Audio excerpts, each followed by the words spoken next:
How does family rejection impact gay men?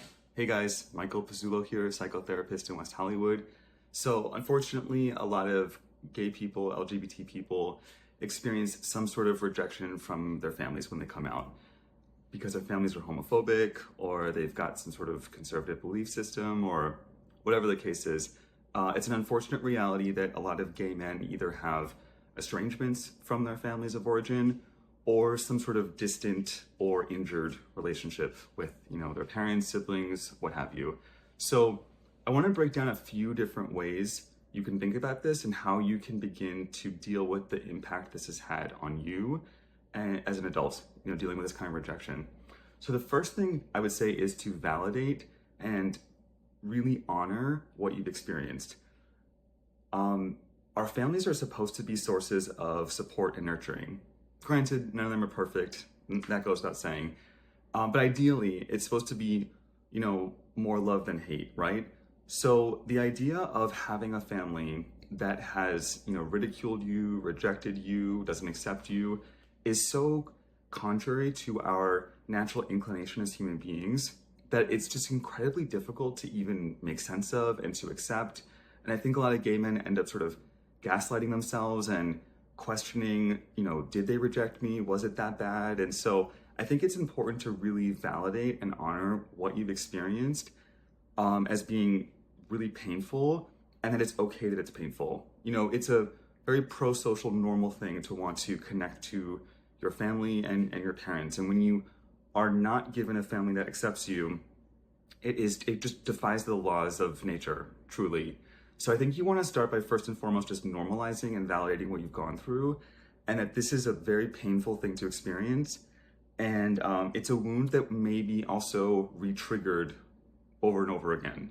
That there may be some days we don't think about it, but holidays, birthdays, anniversaries, it may come up again throughout your life. And I know a lot of people might say like, oh, well, lots of people have tough families, get over it. But I think it's going to be, an ongoing journey. So really just start by normalizing that this is painful, this is tough, this is traumatic, and it's okay that you feel that way. The next thing I would say is you want to assess the impact. So it's not a matter of, did this family rejection impact me? It's just, how did it impact me? So it's inevitable there's going to be some sort of way this has affected you. And this is the kind of work that I would suggest you do with a therapist or with a coach, someone who can really walk you through it and help you understand all the details. I would say though, look at two categories in particular. You're going to want to think about, how did this impact my sense of self, my self-esteem, my self-worth? And then how did it impact my relationships with others, my ability to connect? And those kind of bleed into, each other, right? Like my sense of self informs how I connect with other people. But I would think about really trying to unpack and understand, how did this rejection, whatever it looked like, whether it was, they said a lot of mean things to me, or they said, hostile things about gay people, or they didn't want to talk to me for a while, or maybe we still don't talk, or whatever it is, thinking about, how did that impact my identity as a gay man now? How did that impact my self-worth? And then how does that impact how I show up in my relationships and when I connect with other people? Really important. And again, I would just normalize that it's not a matter of if this impacted you, but how. And then the last thing, to make it really simple, if I just give you 3 steps, is making sure that you don't repeat the past. So human beings, we're a little tricky, but we gravitate towards what's familiar. And there's such a common thing in LGBT, self-help about finding your tribe, finding your chosen family, which is true and it's great. But the problem is that we tend to gravitate towards what's familiar. It's just a human impulse, right?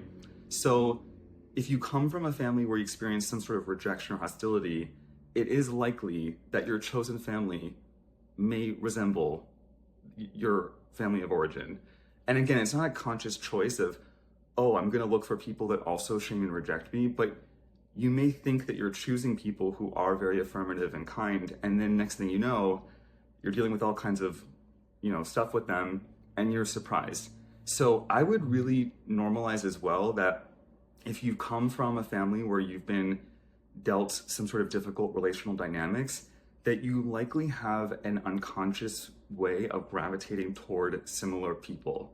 And you want to be aware of that so that when you do choose your family, which you can, and that is where your agency comes in as an adult, right? You get to choose the people that you're around, but that you choose wisely and you don't accidentally just recast the characters with people who are equally as toxic, because then you're going to feel traumatized all over again, and it's going to be confusing, and you're going to feel like it's your fault because you picked them, and so on and so forth. So I would really emphasize not just choosing your family, but choosing wisely, and also knowing that there may be a part of you that drifts towards what's familiar, and that's very human and that's okay, and it's something that you want to be aware of rather than just assuming it won't happen. Because time and time again, we see this in psychology, that people go towards what they know unconsciously. And when I say unconscious, I mean truly unconscious. It's not thinking through rationally of what I want and what I'm going to go toward, but some impulse that I can't quite see is just sort of driving me there.